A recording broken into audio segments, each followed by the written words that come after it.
안녕하세요. 오늘의 사연입니다. 구독과 좋아요 한 번씩 부탁드릴게요. 바로 사연 시작하겠습니다.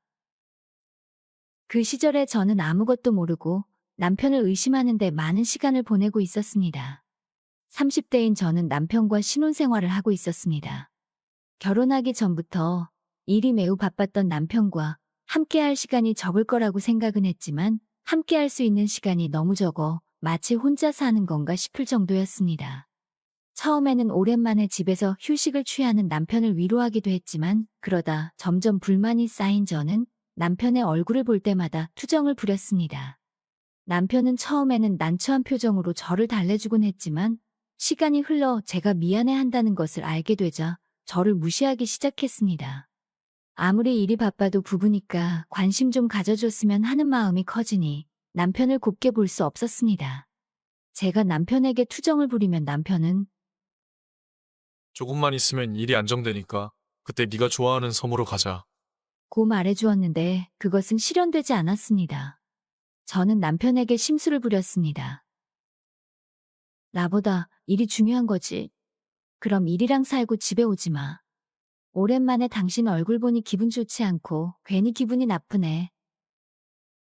등등 남편에게 듣기 싫은 소리를 계속했습니다.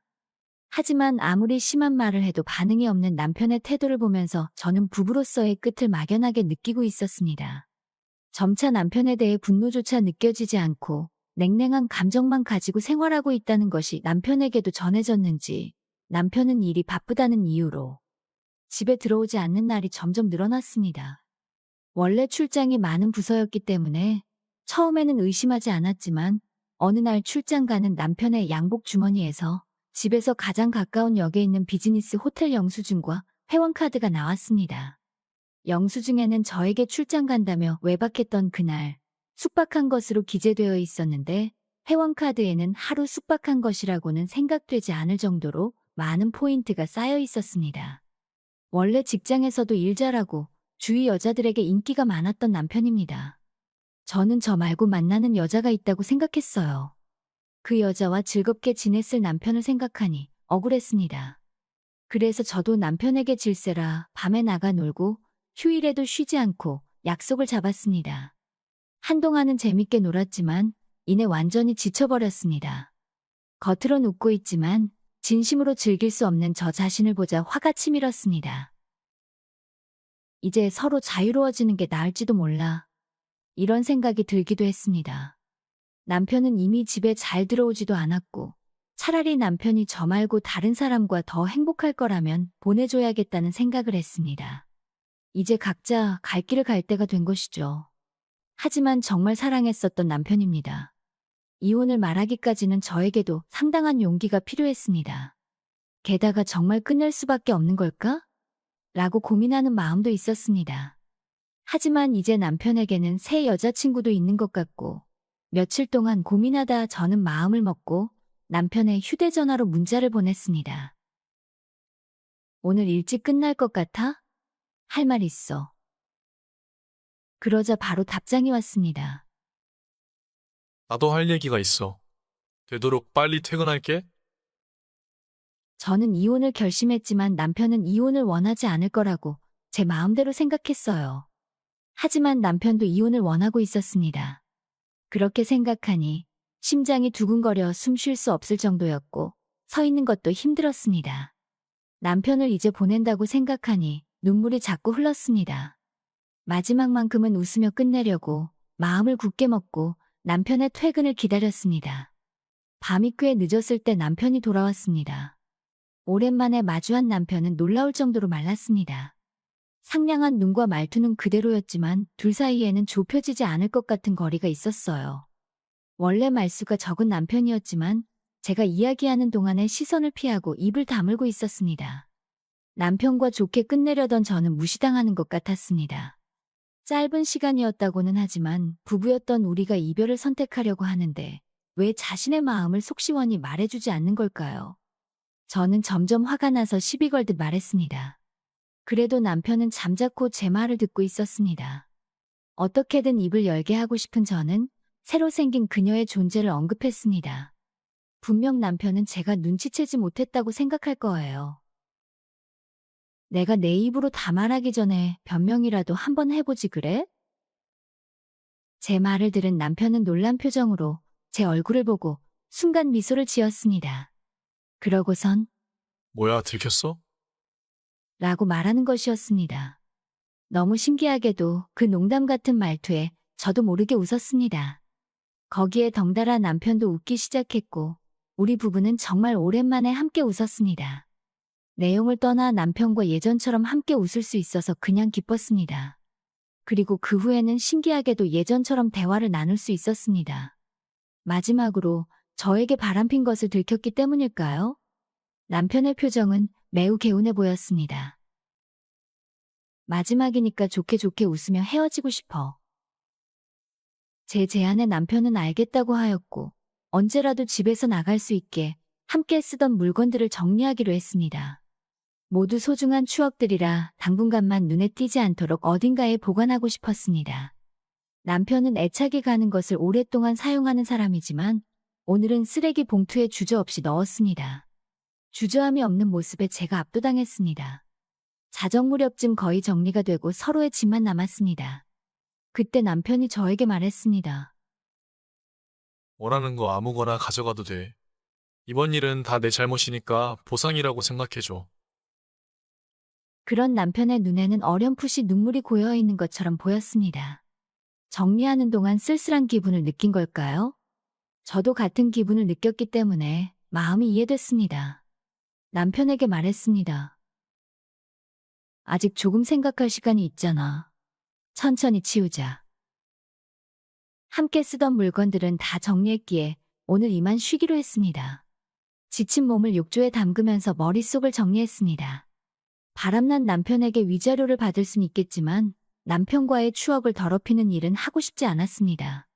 샤워를 마치고 잘 준비를 하고 누워있는데 씻고 온 남편이 침실로 들어왔습니다. 그리고 침대 속으로 들어오더니 슬그머니 저를 끌어안았습니다. 잠깐만, 지금 이래도 되는 거야? 그 여자한테 미안하잖아. 몸을 조금 떨어뜨리며 말하자 남편이 목소리를 쥐어짜듯 말했습니다. 마지막으로 한 번만 그냥 옆에 있어주면 좋겠어. 남편은 몸을 떨고 있었습니다. 울어? 물어도 남편은 아무 말도 안 했습니다. 등을 쓰다듬어 주니 남편의 몸이 이전보다 가볍고 뼈가 굳어 있는 것처럼 느껴졌습니다. 살이 많이 빠진 것 같은데 어디 아픈 거 아니야? 제가 말하자 남편의 몸떨림이 딱 멈췄습니다. 그리고 제게서 몸을 떨어뜨리며 요즘 몸을 혹사시켜서 그래. 라고 했습니다. 그래도 심한 것 같은데 정말 괜찮은 거 맞아? 남편의 몸을 만진 것 자체가 오랜만이었는데 예전과 전혀 다른 몸의 모습에 너무 놀랐습니다. 운동도 자주 하고 나름 근육도 있던 남편이거든요.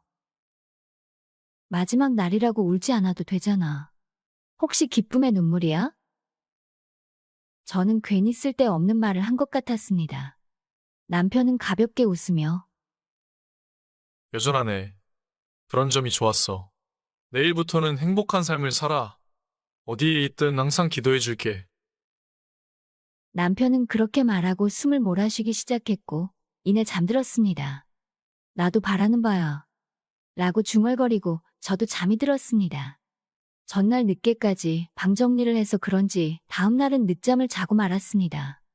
일어나자 남편은 더 이상 침대에 없었습니다.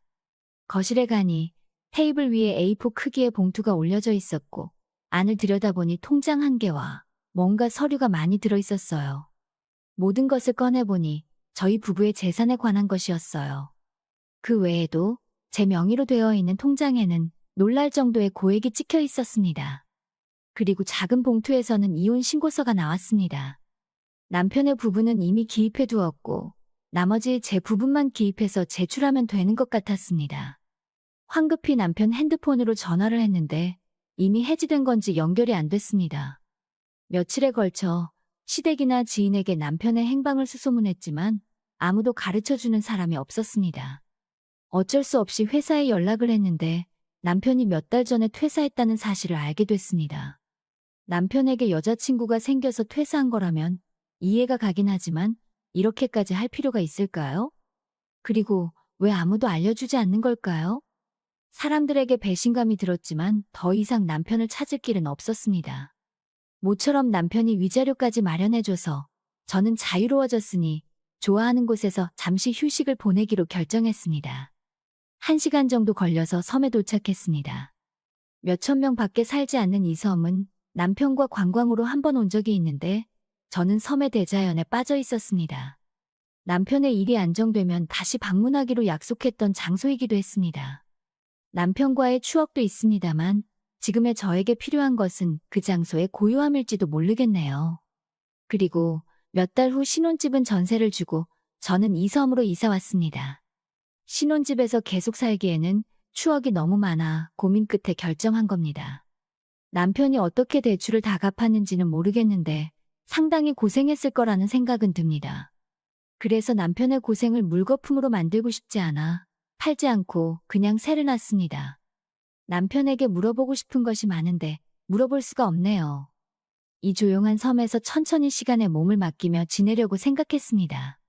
섬 생활에도 익숙해지기 시작했고 이웃과도 친해졌습니다. 검소하게 생활한다면 일하지 않고도 살 수 있는 자산은 있었지만 아무것도 하지 않는 생활은 괜히 마음이 우울해진다는 것을 깨닫고 저는 이웃 어르신들을 보살피고 돕는 도우미 같은 일을 시작했습니다. 처음에는 외지인 취급을 받던 저도 일이 점점 익숙해지자 같은 마을 사람으로 생각해주는 것 같아 기뻤습니다.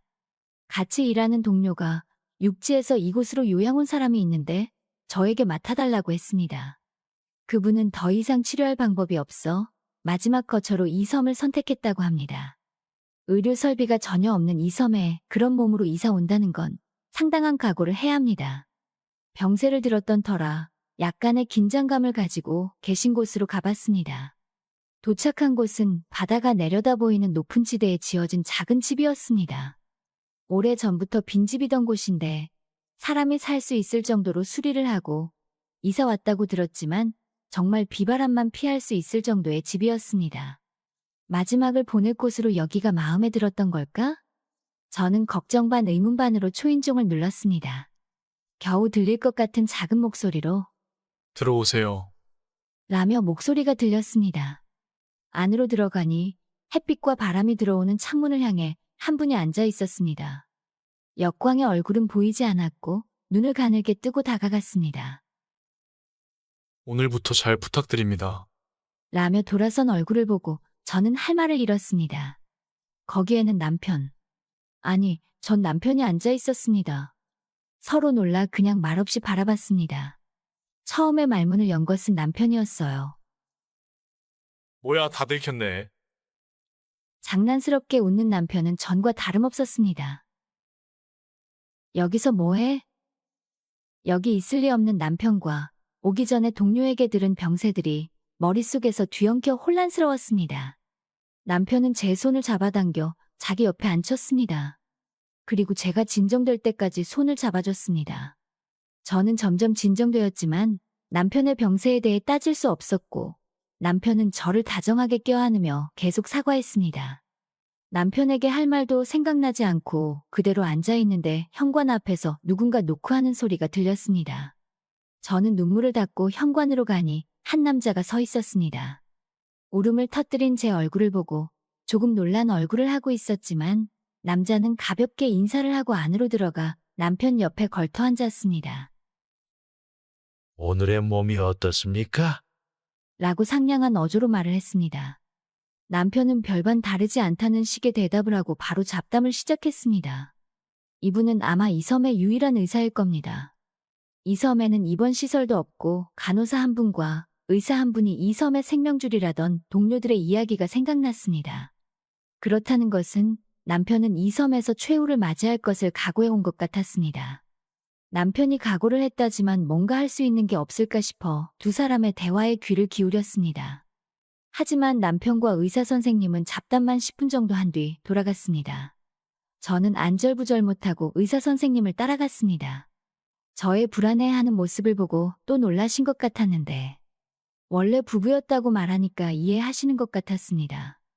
남편의 병세나 향후 치료에 대해 질문하는 저에게 선생님은 본인 동의가 없이는 말해줄 수 없다고 했습니다. 너무 실망하는 제가 불쌍했는지 환자분이 스스로 걸을 수 있는 시간이 얼마 안 남았으니 꼭 옆에 있어 주세요. 라고 말해 저는 깜짝 놀랐습니다. 선생님과 헤어지고 나서 무거운 발걸음으로 남편이 기다리는 집으로 돌아왔습니다. 남편은 제가 선생님을 따라갈 걸 예상한 듯 드디어 왔네. 라며 웃어주었습니다. 저는 의사 선생님의 말씀이 계속 마음에 걸려 남편을 두고 돌아갈 수 없어 남편에게 부탁해서 그 집에서 자기로 했습니다. 이 집에는 최소한의 짐밖에 없고 이불도 한 세트뿐입니다. 남편에게 기대어 함께 이불을 덮으며 여기에 오기까지의 이야기를 서로 나누었습니다. 저는 몸 상태에 대해서 듣고 싶었지만 즐겁게 이야기하는 남편에게 힘든 이야기를 하게 하는 것은 나중에라도 좋다고 생각해서 추억을 이야기하며 밤을 지샜습니다. 그리고 자고 가겠다고 말하기 전에 이 섬에 여자친구를 데려오지 않았냐고 물어봤는데 남편은 그저 웃으며 얼버무렸습니다. 아마도 말없이 올 수밖에 없었던 이유가 있을지도 모릅니다. 다음 날에 직장의 사정을 이야기하고 잠시 휴가를 받았습니다.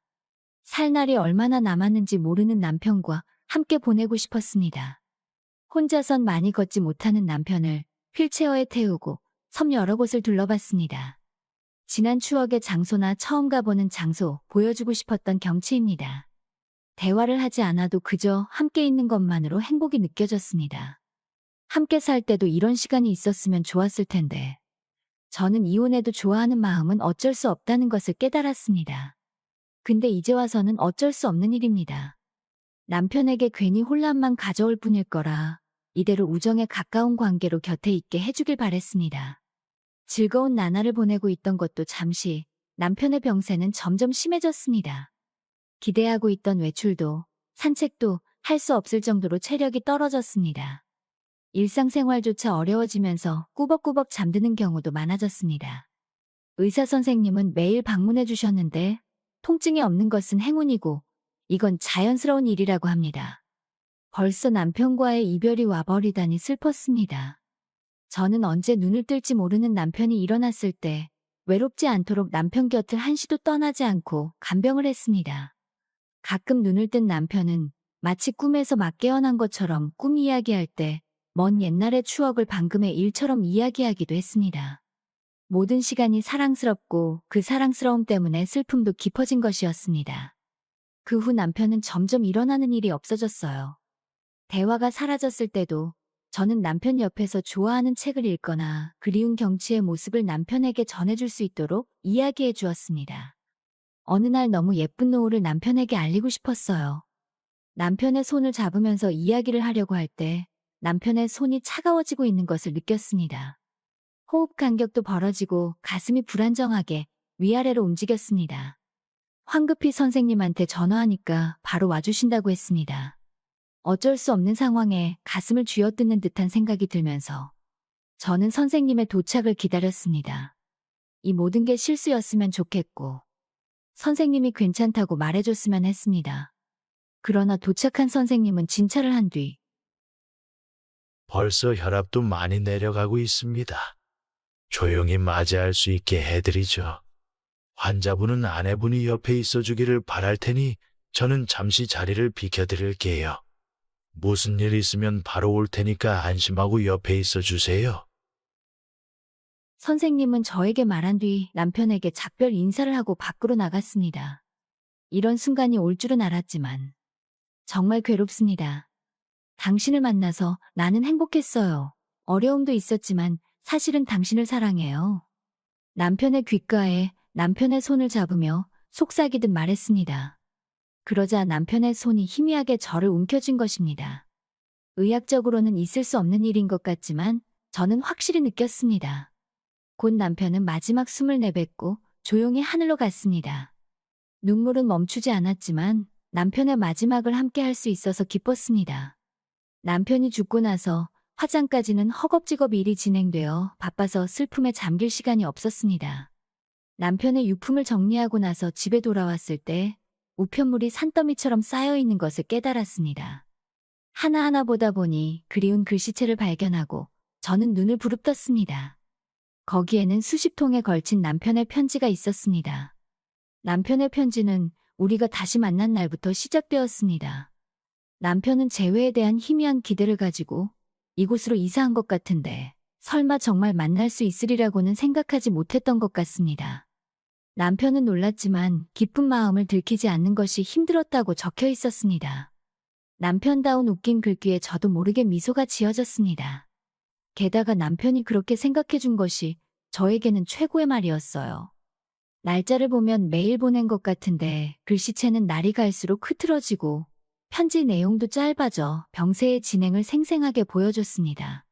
슬픔을 참으며 읽고 있는데 어느 곳에서 눈이 멈추었습니다. 우리 이혼에 대한 진실이 적혀 있었습니다. 남편의 투병이 시작된 것은 결혼한 뒤였던 겁니다. 발견했을 때는 이미 손쓸 수 없었고 마지막 희망으로 받은 치료도 효과가 없었다고 합니다.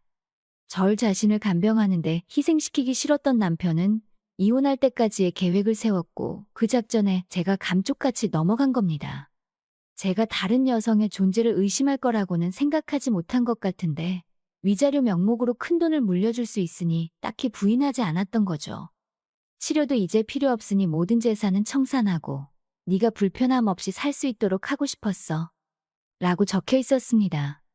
그렇게까지 생각해주고 있던 남편에게 저는 아무것도 모르고 굳은 말만 했었는데 정말 미안했습니다. 눈물이 하염없이 흘러내렸습니다. 그러자 현관을 두드리는 소리가 들려왔습니다.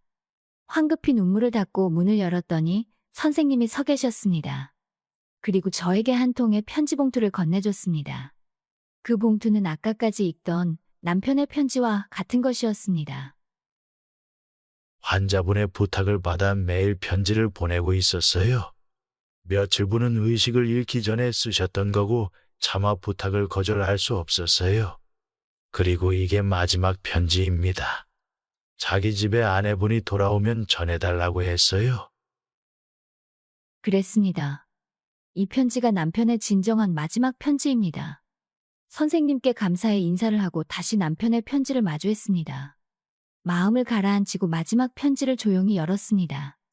거기에는 연하긴 했지만 고마워, 사랑해 라고 분명히 적혀 있었습니다. 멀리 돌아갔지만 우리의 마음은 연결되어 있었습니다. 나도 사랑해 말하고 보니 남편 영정사진의 입꼬리가 조금 웃은 것 같았습니다. 남편이 죽은 지 수십 년이 지났지만 저는 아직 이 섬에 살고 있습니다. 이제는 섬의 주민으로서 살고 있어요. 이 섬에서 평생 살겠다고 다짐한 날, 남편이 마지막을 보냈던 집 바로 옆에 무덤을 지었습니다. 남편이 항상 바라보던 경치를 지금도 즐기고 있을 것입니다. 머지않아 남편 옆에 자리하려고 생각하고 있는 저는 남편과의 추억을 회상하며 매우 행복하게 지내고 있습니다. 끝까지 시청해 주셔서 감사합니다. 그럼 다음 영상에서 다시 뵙겠습니다.